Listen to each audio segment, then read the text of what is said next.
Terri Trespicio.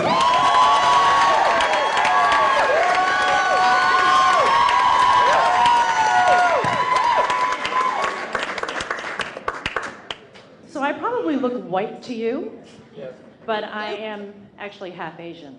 And I went out with a guy the other night, and he's like, "You Italian?" I said, "Yeah, but my dad's actually Filipino." He said, "You don't look Asian." I said, "I don't look Asian?" "No." "What do you want, proof?" "Thanks? I mean, what do you say to something like that?" It was so rude. Okay, so let's scratch that one. So, it's an Asian thing. So I was walking up Broadway, I live on the Upper West Side, and I stopped the other day and saw this outfit. It was just gorgeous. And I was like, wow. I stopped and looked at it. It was charcoal fabric, sort of cinched together with this belt. And I was like, damn, that's sophisticated. And it's sexy, but not like slutty sexy, but like sexy with a mortgage in a summer home. You know? And I was picturing myself wearing it on like the deck of some beachfront property. And then I looked up and saw that I was standing in front of an Eileen Fisher. Now, for those of you who don't know, Eileen Fisher is what your clothes would look like if they went through menopause.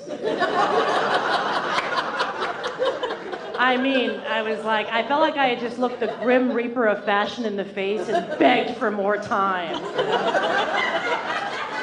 Because if you shop at Eileen Fisher, you're basically saying, I'm this close to giving up, but first, I'm going to spend my children's inheritance one $500 sweater at a time.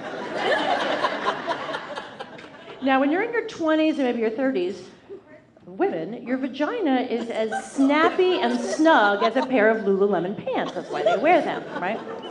You get a little older, you wear, you know, like some more forgiving fabrics, maybe an elastic waist. After that, you drape.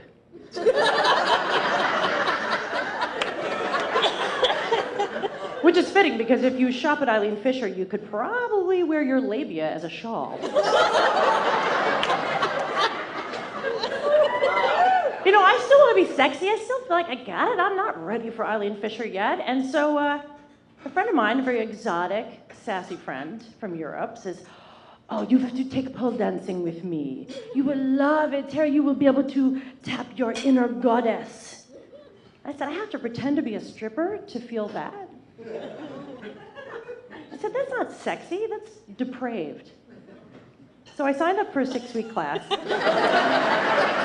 a side elective in chair dancing. No, just keep this, skill up. And I learned all the cool moves, like in a very short time. I learned the firefly, where you whirl around the pole. I learned the climb, where you shinny up. And my favorite, the downward spiral, where you slowly descend into a pit of self-loathing and disgust. Pole dancing is not cheap, by the way. You have to be a stripper to pay for it. And the last time I'd spent that much on a class, it was when I was in my 20s, and it was self-defense.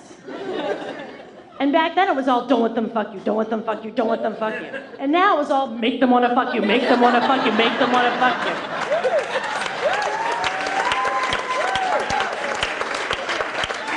So I went on another date with a guy I met online recently, and I was psyched because he was average. And if you ask me, average is the new hot. Like, yes, a nice, normal guy, right? So we went out to dinner, and it was fine, totally fine, and we're texting after, and it was getting a little flirty. And he writes, I'm not gay, but...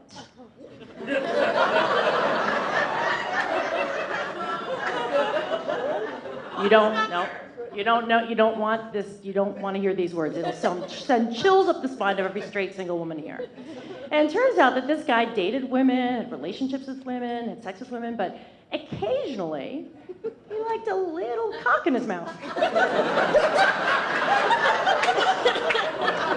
Not little, the bigger the better.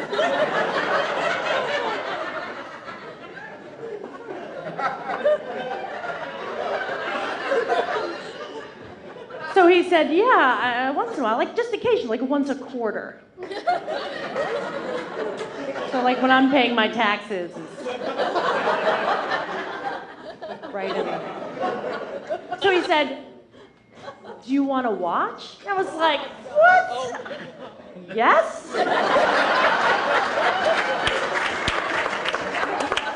So he played it for me. And I was watching it, and I was like, what do you say? Like, it's good technique. I like what you did there. Instead, I said, huh, you don't look gay. Thank you, guys.